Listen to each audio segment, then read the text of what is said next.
ओम शांति। जब भी जीवन में बहुत बड़ी समस्या आए, ये वाली वीडियो बाबा की 2 बार देख लेना, क्योंकि जब भी प्रॉब्लम आती है, जब भी कोई अचानक से सिचुएशन आती है, आ जाती है, अचानक से ही आ जाती है, सपने में नहीं होता, अचानक से मालूम पड़ता है ये हो गया, तब सबसे पहले हम मन से डिस्टर्ब हो जाते हैं, मन से चिंता हो जाती है, घबराने लगते हैं। तो आज की मुरली क्या है? How to keep the mind stable. जब भी कोई प्रॉब्लम आए, बाबा की ये वाली मुरली सुन लेना। बाबा हजार भुजाओं के साथ हमारी मदद करने के लिए उसी समय हाजिर हो जाएंगे। बाबा क्या कहते हैं? सबसे बड़े से बड़ा तेज गति से आगे उड़ने का तेज यंत्र है दुआएं। देखो बाबा ने सुना दिया, सबसे फास्ट गति से सबसे तेज जो यंत्र बाबा ने बताया वो है दुआएं। बाबा कहते हैं कि जैसे साइंस का सबसे बड़े से बड़ा तीव्र गति रॉकेट है ना, साइंस में सबसे तेज चलने वाला क्या है? रॉकेट बनाया उन्होंने। देखो कहाँ तक चला जाता है, ग्रहों तक, चांद तक चला जाता है। बाबा कहते हैं लेकिन दुआओं का जो रॉकेट है तो उससे भी श्रेष्ठ है। विघन जरा भी स्पर्श नहीं करे, स्पर्श मतलब टच भी नहीं करेगा। कब? जब हम दुआओं के यंत्र में होंगे। बाबा कहते हैं विघन प्रूफ बन जाते हो। जैसे वाटर प्रूफ होता है ना, जैसे कई मोबाइल आते हैं ना आजकल वाटर प्रूफ है, आप भले ही उनको जेब में ले रहे हो, ऊपर से बारिश आ रही हो, गीला हो रहा है, लेकिन उसको पानी टच भी नहीं करता है। ऐसे ही बाबा कहते हैं विघन आएगा जरूर लेकिन टच नहीं करेगा। वाटर प्रूफ होने का ये मतलब नहीं है कि बरसात ना हो या पानी नहीं लगेगा उसको, पानी टच करेगा उसको, पर उसको कुछ होगा नहीं। अब कई लोग तो आजकल क्या करते हैं, गारंटी देती है ना कंपनी मोबाइल का, तो बाल्टी में डाल के छोड़ देते हैं कि चलो देखते हैं वाटर प्रूफ है कि नहीं। तो वाटर प्रूफ है तो उसके अंदर पानी नहीं जाता है। तो बाबा कहते हैं कि टच नहीं करेगी। बाबा कहते हैं बच्चे, उन बच्चों को युद्ध नहीं करनी पड़ती जो इस यंत्र का यूज करते हैं दुआओं का। दुआएं कम केवल आत्माओं को देना या लेना नहीं है, ये एक अलग टॉपिक है। दुआएं बाबा से भी तो हमको मिलती है। सबसे बड़ी दुआ तो बाबा से भी तो हमको दुआएं मिलती है ना। इंसान दूसरे इंसान के लिए भगवान से दुआ करता है, भगवान से दुआ करता है, लेकिन भगवान को हम बच्चों के लिए किसी और से दुआ करने की जरूरत नहीं है, डायरेक्ट दुआएं मिलती है। तो बाबा कहते हैं ऐसा है ये दुआओं का खजाना। खजाना मतलब संपत्ति, और संपत्ति को कार्य में लगाया जाता है। तो सबसे बड़े से बड़ा खजाना इस संगम युग के समय का खजाना है। देखो बाबा ने क्या सुनाया, संगम युग के समय। ये जो बाबा ने जो 100 साल का जो समय हमको बताया है मुरलियों में कि संगम युग 100 साल का है। अब प्रॉपर कितने का हो तो बाबा जानते हैं, पर बाबा ने हमको एक आइडिया दिया है कि 100 साल का संगम युग है। इस 100 साल में हमको बहुत तेज गति का पुरुषार्थ करना है, जिसकी विधि है दुआएं। बाबा कहते हैं वैसे खजाने तो बहुत हैं, लेकिन जो खजाने सुनाएं, सिर्फ इन खजानों को भी अपने अंदर समाने की शक्ति धारण करो तो सदा ही संपन्न होने के कारण, सदा भरपूर होने के कारण जरा भी हलचल नहीं होगी। क्योंकि हलचल करने वाले विघन आएंगे, वो बातों के रूप में आएंगे, वो लौकिक परिवार के रूप से आएंगे, वो ब्राह्मणों की तरफ से आएंगे। कहीं ना कहीं से बात ऐसी आ जाएगी जहां हम हिल जाएंगे। आजकल देखो हिल रही है ना आत्माएं, कितनी वीडियोस देखने को मिल रही है। हमने ब्रह्मा कुमारी को छोड़ दिया, हमने बाबा को छोड़ दिया, हम 5 साल से थे, 7 साल में थे, हमको ये नहीं मिला, वो नहीं मिला, वहाँ ये करते हैं, वो करते हैं। देखना था ब्रह्मा बाबा को, देख ली किसी आत्मा की बुराई। एक बात और सबसे बड़ी बात होती है, जो बाबा को छोड़ते हैं ना, जिनको जैसे 5 साल हो गए, बोलते हैं कि हमने बाबा को छोड़ दिया, और वो ये कहते हैं कि हम 2-2 बार मुरली सुनते थे बाबा की। कमाल नहीं है? बाबा की मुरली कोई 2 तो छोड़ो, एक दिन में 1 बार भी पढ़ ले या सुन ले ना, तो पूरा दिन मोटिवेशन रहता है। लेकिन बाबा ने तो पहले ही बताया हुआ है कि झाड़ अच्छे से हिलेगा। शिवानी दीदी की भी एक क्लास है इस पे कि अच्छे से हिलेगा झाड़। झाड़ हिलना मतलब स्थिति हिल जाएगी। बाबा भी तो यही कह रहे हैं, हलचल होगी मन में, दिमाग में, होंगे ब्राह्मण ही, होंगे यज्ञ में ही, पर अंदर में टॉर्चर टाइप फील करेंगे। अब सोचो जब ब्राह्मणों के साथ ऐसा होगा तो आम जो लोग दुनिया वाले, उनके साथ क्या होगा? क्योंकि कई बार बाबा के बच्चे ये बोलते हैं ना कि इससे अच्छा तो ठीक था, ज्ञान में आता ही नहीं, तो कम से कम दुनिया की तरह सुखी तो ना। बाबा ने कहा उनकी तो और ही ज्यादा दुर्गति होनी है। क्योंकि आप बच्चों को तो फिर भी मालूम है कि चलो रेगुलर याद नहीं कर पाते बाबा को, कोई बात नहीं, लेकिन प्रॉब्लम आती है जब तो कम से कम दिल से निकाल ही देते हो कि मेरा बाबा, उनका क्या होगा सोचो। उनको तो इस बात की नॉलेज ही नहीं है। तभी तो बाबा कहते हैं ना, दुनिया हाहाकार में आए उससे पहले उनकी भी तो सेवा करो। उनकी सेवा कब करेंगे? जब खुद खुश रहेंगे। खुद में ही दुविधाओं से घिरे हुए हैं तो दूसरों की सेवा क्या करेंगे? तो बाबा कहते हैं जो सारे खजाने चुनाए ना, उसको समाने की शक्ति से धारण करो तो सदा ही फिर संपन्न होने का कारण है ना, हिलेंगे नहीं। पैसे वाले जो लोग होते हैं ना, वो किसी परिस्थिति में हिलते नहीं, क्योंकि उनके पास एक पावर होती है, पैसा तो है कम से कम, और कुछ नहीं तो। लेकिन एक गरीब आदमी जो होता है ना, दुनिया के हिसाब से जो गरीब होता है, उसके बाद छोटी छोटी बातों में वो हिल जाता है। क्यों? दिल्ली एम्स हॉस्पिटल की मैं आपको बात बताता हूँ। सुबह ना 2 बजे लाइन लग जाती है दिल्ली एम्स हॉस्पिटल। डॉक्टर आता है सुबह 10 बजे, लाइन लग जाती है रात के 2 बजे। कितने घंटे वेटिंग हो गई? 8 घंटे वेट। तब जाके उनको क्या मिलती है? पर्ची मिलती है। और पर्ची कटनी शुरू होती है सुबह। देखो आप, पर्ची कटनी होती है सुबह, शायद 9 बजे शुरू होती है, तो 2 बजे से लेकर 9 बजे तक वो सिर्फ लाइन में खड़े ही होते हैं। क्यों? क्योंकि बिहार से, यूपी से, हरियाणा से, इधर से उधर से बहुत सारे राज्यों के लोग दिल्ली में आते हैं इलाज के लिए। अच्छा चलो, उनका जैसे नंबर आ गया तो डॉक्टर ने अब उसको, किसी को मान लो ऑपरेशन बोला, तो ऑपरेशन का नंबर जानते कितने दिन बाद आता है? 2-2 महीने की वेटिंग, 3-3 महीने की वेटिंग कि आपका नंबर 3 महीने आएगा। वेट करो तब तक। और सोचो किसी के पास पैसा हो, वही ऑपरेशन वो प्राइवेट अस्पताल में करवा सकता है। प्राइवेट अस्पताल में, सरकारी अस्पताल में फर्क पैसे का ही तो होता है ना। अगर सरकारी हॉस्पिटल है या एम्स है तो थोड़ा कम खर्चे में हो जाता है, 10-20 हज़ार में हो जाता है। प्राइवेट है तो वही आपको 1.5 से 2 लाख रुपए लगेंगे। तो कहीं ना कहीं खजाना बचा लेता ना आदमी को। यही बाबा कह रहे हैं, दुआओं का खजाना, भरपूरता आपको बचा लेगी जब हलचल आएगी। अब सोचो, अभी से ये इतनी हलचल है, इतनी लंबी लंबी लाइनें हैं, आज हर जगह लाइन है ना। तो बाबा क्या कह रहे हैं? क्यों तो तैयार है। अभी बाबा के बच्चे तैयार नहीं है, नहीं तो वो सारी उधर क्यों है ना, वो सारी बाबा के यहाँ आ जाए अगर आप तैयार हो जाओ तो। क्योंकि वो क्यों लगी तो बाबा ने क्या कहा? परिवर्तन हुआ। परिवर्तन हो जाएगा तो क्या नई दुनिया आ जाएगी। इन सबको जो दुखी है, चिल्ला रहे हैं हे भगवान करें, सबको मुक्ति का वर्षा मिल जाएगा। क्योंकि 2 खजाने दिए ना बाबा ने, मुक्ति का और जीवन मुक्ति का। अब मुक्ति क्या होता है? मुक्ति मतलब जब सारी आत्माएं शरीर छोड़ के चली जाएंगी, परिवर्तन होगा जैसे, तो सारी की सारी आत्माएं एक बार परम धाम में जाएंगी, सब टोटल। फिर परम धाम से जिनका पार्ट होगा सतयुग में आने का, वो आती रहेंगी। जिनका पार्ट नहीं है सतयुग में, तब तक वो पूरे 2500 साल नीचे सतयुग रहेगा। परम धाम में वो आत्माएं अपना एज इट इज रहेगी बाबा के पास। फिर उनका पार्ट शुरू होगा, धीरे धीरे भक्ति मार्ग शुरू होगा, तो आत्माएं डायरेक्ट आती रहेंगी। अभी पिछले 100 सालों में देखो कितनी जनसंख्या बढ़ी है। कारण कि जो यहीं शरीर छोड़ रहा है ना, उसका भी तो जन्म साथ हो रहा है। ऊपर से भी आत्माएं नहीं आ रही है। अगर ऊपर से आत्माएं नहीं आती तो जनसंख्या तो नहीं बढ़नी चाहिए ना। फिर तो जो मर गया है वही जन्म ले रहा है, जो मर गया वही जन्म ले रहा है, तो जनसंख्या नहीं बढ़नी चाहिए थी ना। क्योंकि जिसने जन्म लिया उसके बदले कोई मर गया, जिसने जन्म लिया उसके बदले कोई मर गया। पर ऊपर से आत्माएं आ रही हैं, जिसको हम कई बार बोलते हैं ना, अरे बहुत सुखी हैं लोग, कुछ लोग तो बहुत सुखी हैं। तो बाबा ने हमको क्या पूरे जन्मों का सार सुना दिया है ना। भाई किसी का इस पूरे कल्प में जन्म ही 6 है। सोचो, पूरे कल्प में जन्म ही 6 हो रहे हैं या 5 हो रहे हैं, तो वो 5 जन्म उनके कैसे होंगे? अच्छे ही होंगे ना। या शुरू में एक जन्म, पहला जन्म तो बहुत ही रॉयल होगा उसका, क्योंकि डायरेक्ट परम धाम से आ रही है, तो पहला जन्म सुखी का होता है, चाहे सर्कमस्टांसेस कैसे भी हों। पर बाबा ने क्या सुना? अरे आप तो पूरे 84 जन्म पूरा, आपने तो पूरा सुख भोगा है, जितना कहो उससे ज्यादा सुख। क्योंकि किस जन्म क्या है? पूरा सुख। और एक मुरली में बाबा ने सुनाया था कि तो आप बच्चे ना, थोड़ा सा लास्ट में 1-2 जन्म थोड़ा ये फील हुआ है, दुख है, नहीं तो पूरे कल्प के हिसाब से तो बहुत भाग्यशाली हुआ आप।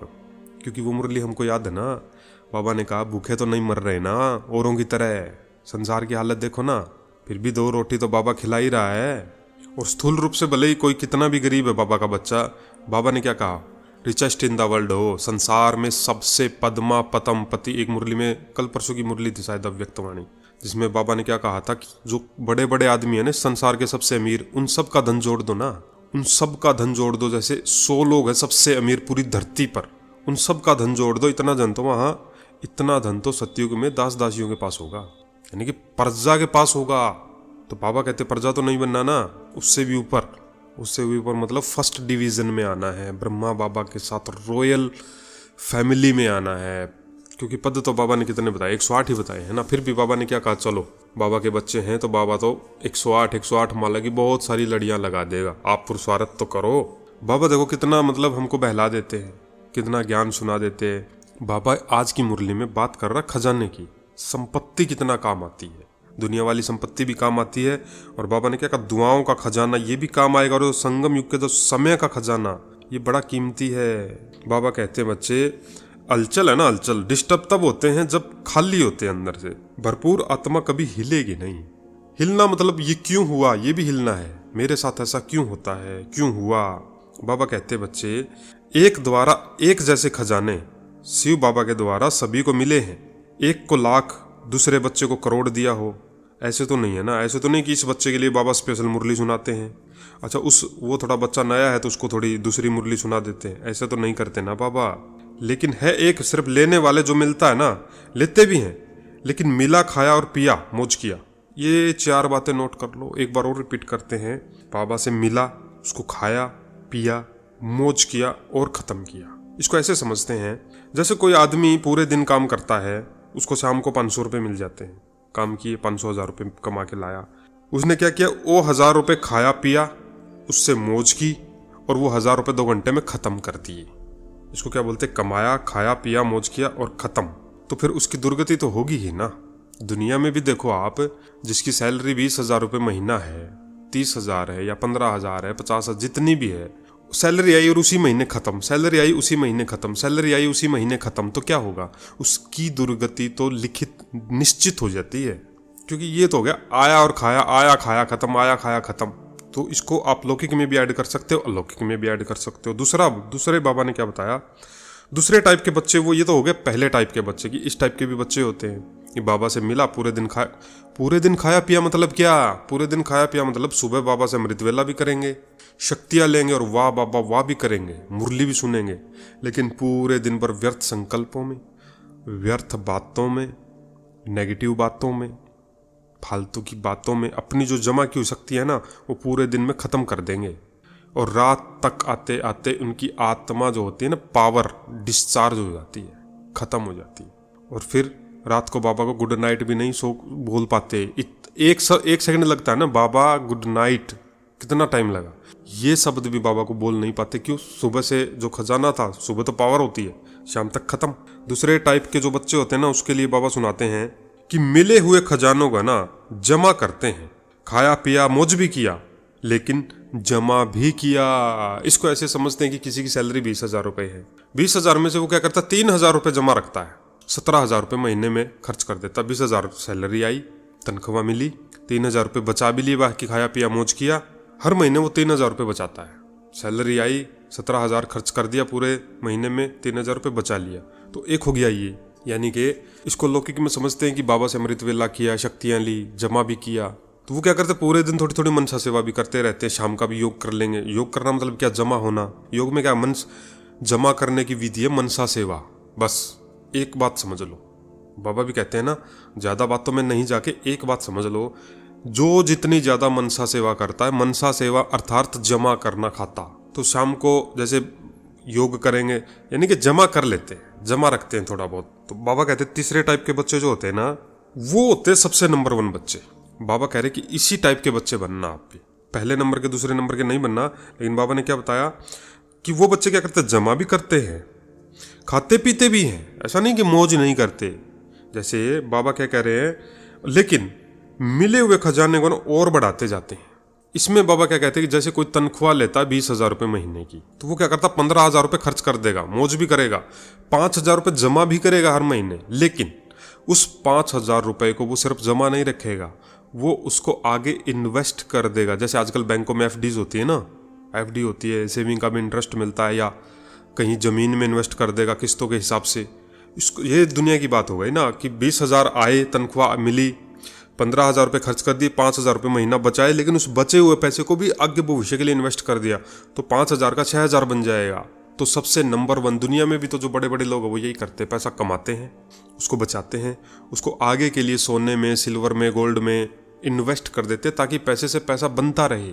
लेकिन बाबा क्या कहते हैं, बच्चे सुबह अमृत वेला किया, जमा किया, मुरली सुनी, खजाने जमा हो गए, फिर पूरा दिन भर अच्छे से उन दुआओं के खजाने में मौज मौज, मतलब वाह बाबा वाह, क्या बात है बाबा। ऐसा नहीं कि परिस्थिति नहीं आएगी, परिस्थिति आती रहेंगी। बाबा ने क्या कहा, लास्ट समय, अंत घड़ी तक परीक्षा लेगी, माया परीक्षा लेगी, लेकिन हम मौज में रहेंगे, फिर शाम को योग करेंगे। अच्छा, जो तीसरे टाइप के बच्चे बाबा ने बताए ना, इन बच्चों की खास विशेषता होगी, ये पूरे दिन भर में अपने मनसा सेवा को नंबर 1 रहेंगे, क्योंकि अलौकिक में, बाबा के ज्ञान में खजानों को बढ़ाने की विधि, ये बाबा ने क्या है ना, खजाने बढ़ाएंगे वो बच्चे, तो खजाना बढ़ाने की विधि है मनसा सेवा। दूसरों को बांटना ही खजाने बढ़ाना है, ये समझ लो, एक बात को समझ लो। तो बाबा को याद करना मतलब शक्तियां जमा करी, फिर पूरे दिन सम्मान में रहे, मतलब जमा के खाते को मेंटेन रखा, और फिर सुबह मान लो, फिर सुबह मान लो, दिन में मान लो, शाम को मान लो, या रात को सोते तक मान लो कि मनसा सेवा करते हैं। उसको हो गया कि खजाना जो जमा किया ना, मान लो 100 रुपये बचाए आज, तो 100 के 150 रुपये कर देते हो आप। ऐसे जो मान लो 10 खजाने बढ़ाए तो 10 के 12 बन जाते हैं। इसी विधि से जब हम रेगुलर इस चीज़ को करते हैं तो खजाना कई गुना बढ़ जाता है कंपाउंडिंग इफेक्ट के कारण। कंपाउंडिंग इफेक्ट क्या होता है? कंपाउंडिंग इफेक्ट होता है कि ये दिखता नहीं है, लेकिन इसकी पावर बहुत ज़्यादा होती है, और ये समझना हम बाबा के बच्चों के लिए सबसे ज़्यादा ज़रूरी। देखो, मैं आपको बोलता हूँ कि आप मेरे से 1 करोड़ रुपया ले लो, 2 ऑप्शन देता हूँ आपको कि आप मेरे से या तो डायरेक्ट 1 करोड़ रुपया ले लो, या आप मुझसे 1 रुपया ले लो। लेकिन शर्त क्या है, जो 1 रुपया वाला है ना, 1 रुपया जो है मैं आपको दे रहा हूँ, वो हर रोज़ डबल हो जाएगा। जैसे कल 1 का 2 बन जाएगा, परसों 2 रुपये का 4 रुपये हो जाएगा, ऐसे 4 का 8 रुपये हो जाएगा। ठीक है, एक साइड है 1 करोड़ रुपया कैश, एक साइड है 1 रुपया, बस सिर्फ 1 रुपया, जो 31 दिनों तक, यानी कि 1 महीने तक हर रोज डबल होगा। आप जानते हैं 31वें दिन ये रकम कितनी हो जाएगी? देखो स्क्रीन पे दिख रही है आपको, एक साइड 1 करोड़ रुपए मिले थे आपको कैश में, एक साइड 1 रुपया था सिर्फ, और देखो 31वें दिन क्या होगा। ये इसको बोलते हैं कंपाउंडिंग इफेक्ट, यानी कि हर रोज डबल होगा वो। 1 का 2, 2 का 4, 4 का 8, 8 का 16, 16 का 32, 32 का 64, ऐसे डबल होता रहेगा। 31वें दिन आप रिजल्ट देखो कितना रुपया बन जाता है। तो बाबा शुरू से लेकर हमको क्या बताते हैं कि निरंतर निरंतर, कंटिन्यू कंटिन्यू कंटिन्यू, निरंतर निरंतर। तभी बाबा कहते हैं हर घंटे, भले ही आप 1 मिनट भी छोड़ो, 5 सेकंड 10 सेकंड भी परम धाम की स्थिति में 5 सेकंड सिर्फ, तो वो क्या है, वो कंपाउंडिंग इफेक्ट बन जाता है, उसका रिजल्ट बहुत पावरफुल आता है। जैसे बाबा बोलते हैं ना, बहुत काल का अभ्यास चाहिए। बहुत काल का अभ्यास मतलब क्या? बहुत काल का मतलब कंपाउंड होता रहेगा वो, एक एक संकल्प, जैसे सूरज भाई जी बताते हैं, इन संकल्पों को 90 दिनों तक लिखो। क्यों? क्योंकि वो बाबा जमा की बात बता रहे हैं, जमा को इन्वेस्ट करने की बात बता रहे हैं कि किस तरह से ये पूरा कैलकुलेशन चलती है। बाबा ने मैथ भी तो समझाया है ना हमको, गणित, इतने जन्म, सतयुग में इतने जन्म, कलयुग में इतने जन्म, फिर किस तरह से सृष्टि चलती है, पूरा सुदर्शन चक्कर सिखाया है हमको।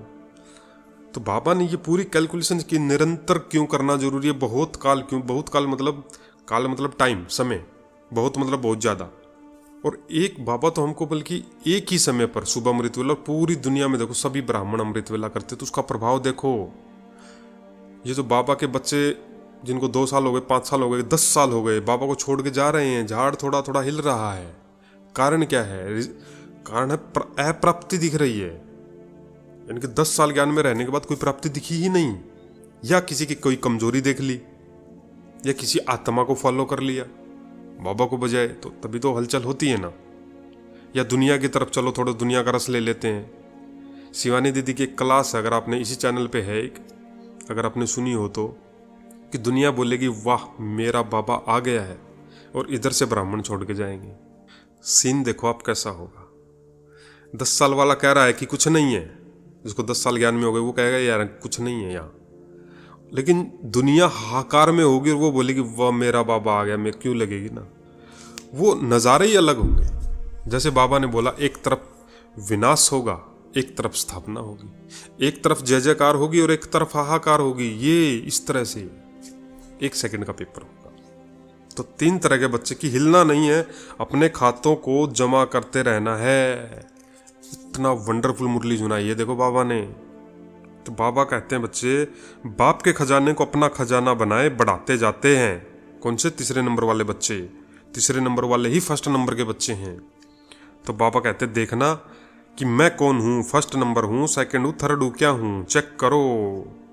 बाबा कहते हैं बच्चे, जितना खजानों को 100 के कार्य में या अन्य की सेवा के कार्य में यूज करते हो, देखो बाबा ने सुना दिया, अटेंशन प्लीज, एक बार और सुनो बाबा क्या कह रहे हैं। जितना खजानों को खुद के कार्य में या अन्य की सेवा के कार्य में यूज करते हो, उतना खजाना बढ़ता है। खजाना बढ़ाने की चाबी सुना रहे हैं बाबा कि खजाने को यूज करना ही खजाने को बढ़ाने की चाबी है। तो आज बाबा ने देखो कितनी वंडरफुल मुरली हम बच्चों को सुनाई है।